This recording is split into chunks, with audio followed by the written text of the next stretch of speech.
Pansit luglog, pansit palabok, pansit malabon. Ano ba talaga? Kahit ako litong-lito rin. Pansit luglog daw. Sa Pampanga, parang inanlawan, para niluglugan. Sa sarsa, palabok. Maraming rekado kung ano-ano sa ibabaw.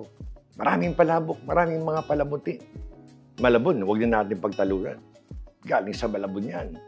Pero ngayon, pati hindi tayo gumawa ng sarsa. Pwede sa luglog, pwede sa palabok, pwede sa malabon. Pakita ko sa inyo kung ano yung sarsa ni Mambong. Para kahit saan, pwede natin gamitin. Huwag na tayo magtalo-talo pa. Simulan natin. Hybrid na kawali. Non-stick. I-sprayan pa natin ng PAM kasi may gagawin tayo. Ito, matindi itong sikreto na ito. Alam niyo, sa Pinas, marami mga tinapa. Dito rin naman. Pero nakagawian ko na ang tinapa flakes. Ang ginagawa ko dito, binubusa ko pa yan. Palalabasin natin. Ang amoy, nagiging crunchy ng konti. Ito mga 5 minutes lang.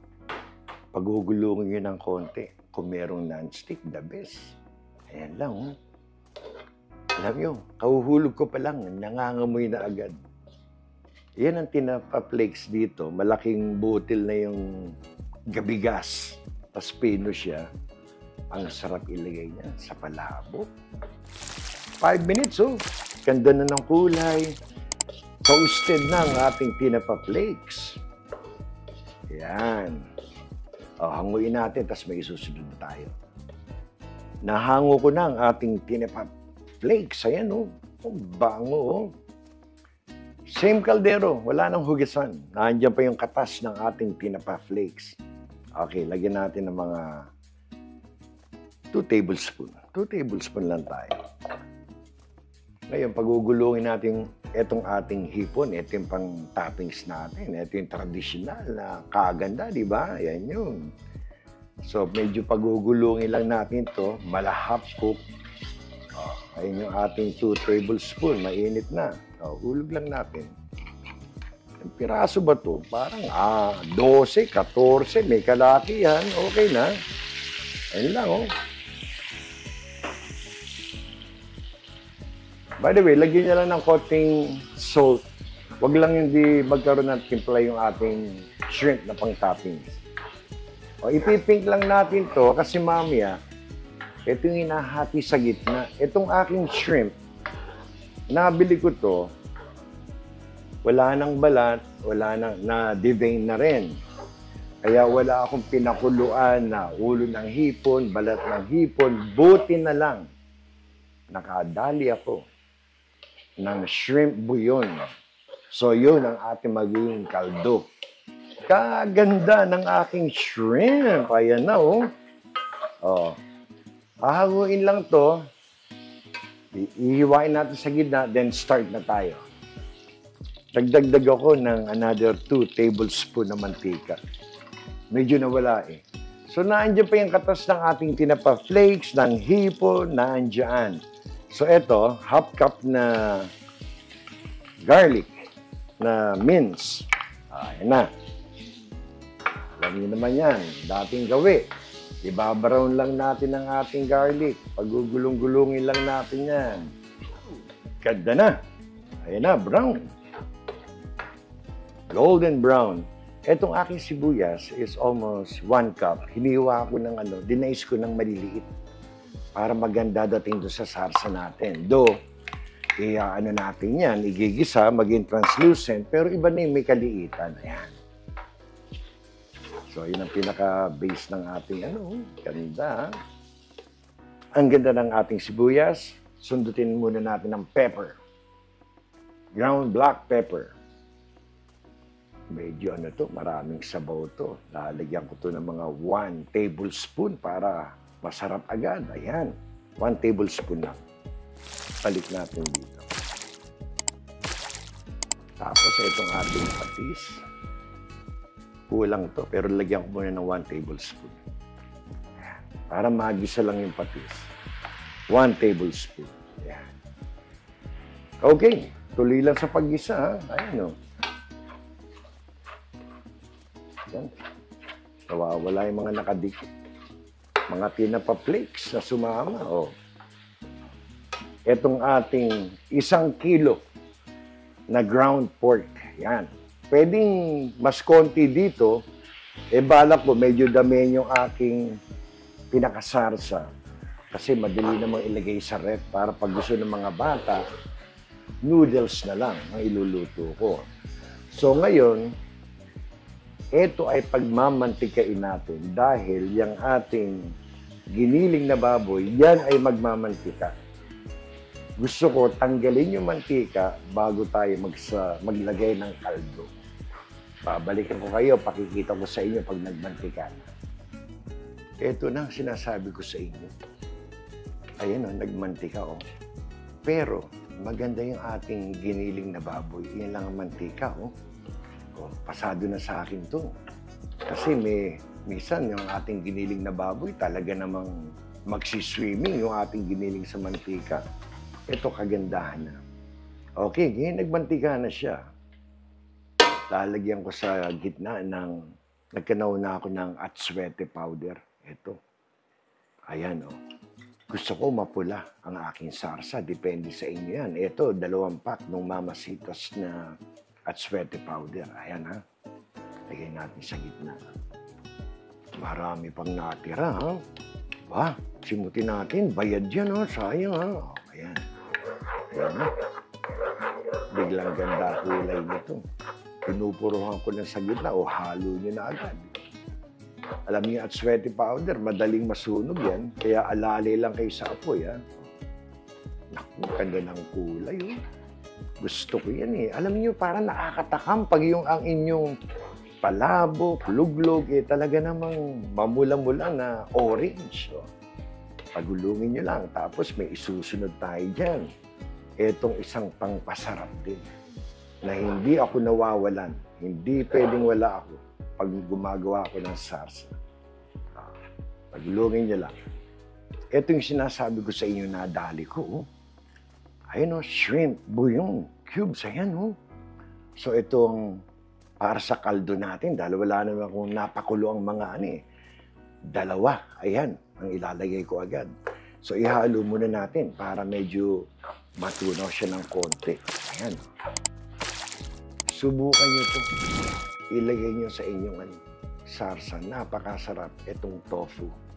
Itong tofu na to, hiniwa ko ng maliliit na cubes. Ayan, oh, kung makikita nyo. Ganda, oh, ganyang kaliit lang. Medyo madudurog siya, may buong matitira. Maganda yun. Ayos yun para sa ating sarsa. Ayan. Yung tofu na yan, maniwala kayo, lasang-lasa sa pinakasarsa natin. Medyo pagulungin nyo lang, paghaluin nyo lang, then lalagyan na natin ng sabaw to. Yun na, ang magiging natin. Sarsa ng palabok at luglog. Ayan. Nagsama-sama na ang ating giniling at ang ating tokwa. Ayan na po. 3 cups muna. Kung mga 9 cups, bibirahin ko agad to. Ayan na. 3 cups. Ito po ang pang 9 cups natin. Ayan na, oh. Kung, ang dami to. Pati merienda. Hanggang bukas to. Ganda, oh. Hala, halo-halo. Ayan, oh. Ramdam ko ang ilalim. Ganda, sarap magluto, no? Ganda ng kulay. Ay, uy, ganda. Okay, pakukuluin natin to. Mamaya natin titikman.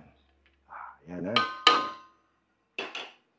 Alam nyo, 2 klaseng noodles na agad ang ginawa ko. Madali lang naman to, pakukuluan nyo lang naman eh. Kaya hindi ko na pinakita. Itong ating pancit bihon, 10 minutes lang. Ayan, oh. Para sa ating palabok, matutuwa si Jollibee, oh. Ayan, oh. Yan ang isa nating noodles. Ito, nilagay ko sa aluminum tray. Ito naman, ang ating pang luglog at malabon. Ayan, oh, yung cornstarch noodles, yung thick. Yan, pakita ko sa inyo. Kaya itong ating sarsa, Double purpose to, ha? Oh, haluin lang, tapos babalikan ko kayo para matikman natin to. Mga 20 minutes. Ito na siya, oh. Ayan. Naku po, Diyos ko, nag-aalim po yun. Gusto ko lang makasiguro doon nag-blend na lahat, yung ating giniling, may kalambutan na rin. Ayan, 20 minutes. Titikman ko ngayon kasi matabang to eh. Tingnan natin paano natin i-adjust. Konti, hindi naman ganun ka, no? Kulang sa linamnam, pero meron na tayong shrimp. Ano dyan, ha? Buyon. Guluhin natin ang isip ng ating sarsa. Lalagyan ko ng 1 teaspoon na pork powder. Yan. Hindi niya alam kung ano nangyari sa kanya. May shrimp, may pork. 1 teaspoon lang na salt. Dadagdagan mo. Para masarap yung ating 1 teaspoon. Ayan, areglado na yan. Kayo i-adjust nyo sa panlasa ninyo. Kung gusto niyo medyo malat-alat ng konti. Ito, itong timplada na to, areglado na yan. Hindi ko alam kung ito yung eksakto na, kulang. Ito ay 4 tablespoon na cornstarch. 4 tablespoon. Alalayan muna natin, baka mamaya areglado na to, o sobra o kulang. Kalahati. Yan. Oh. Ito na, hinaano ko na, hinaalalayan ko lang. Lagyan pa natin. Oh, hinahalo nyo habang pinapatak-patak nyo. Ganun. Yan, lumalapot-lapot na. Lahat natin itong ating 4 tablespoon. Halo lang habang binubuhos, ha? Ayan, no? Oh. Tingnan natin kung kulang pa. Ayokong biglayin, eh. Ito, nakita nyo, medyo lumalapot. Pero, konti pa. So, bali, ito yung ating 2 tablespoon na additional na slurry na cornstarch.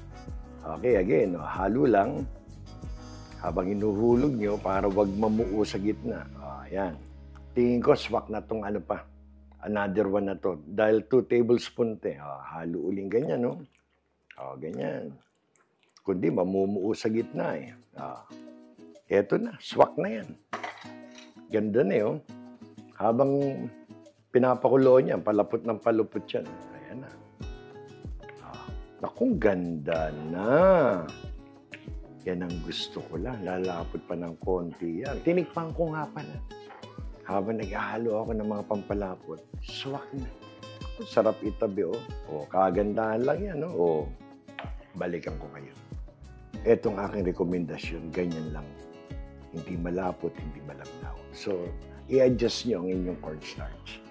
So, ngayon, etong aking bihon noodles, gagawin nating palabok. Umuusok pa, bagong microwave. So, para sa palabok, lalagyan natin sa gitna. Ako, kita nyo naman, oh. Ganda, oh. May tokwa, may giniling, oh. Isang order po, Mambong. Coming up. Ayan na. Palabok. Daming mga dekorasyon. Ano ba pwede natin ilagay dito? Palinis naman ang ating mga kamay. Siguro rin naman nakakain ito. Tinapa flakes na binusa. Toasted. Lagyan natin ng tinapa flakes. Lagyan pa ng dinurog na chicharon. Hala. Maganda. Ano pa? Aba, lagyan natin ng fried garlic. Eto mo. Fried garlic naman sa gitna. Ayun. Fried garlic yan. Ano pa? Palabog to eh. Aba, Mambong, wala bang hipon? Lagyan natin. Lagyan natin ng jipon yan.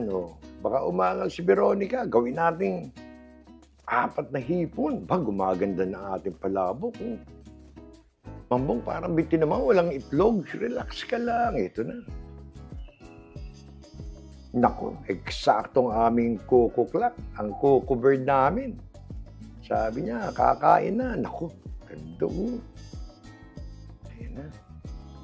Mambong, wala ba nung kulay green? Parang masarap may ganun eh. Sandali, eto na oh.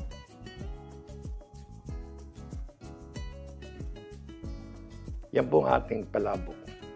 ginamitan ng ating sarsa. Ayan po, pagbiting kayo sa sarsa, dagdagan nyo pa.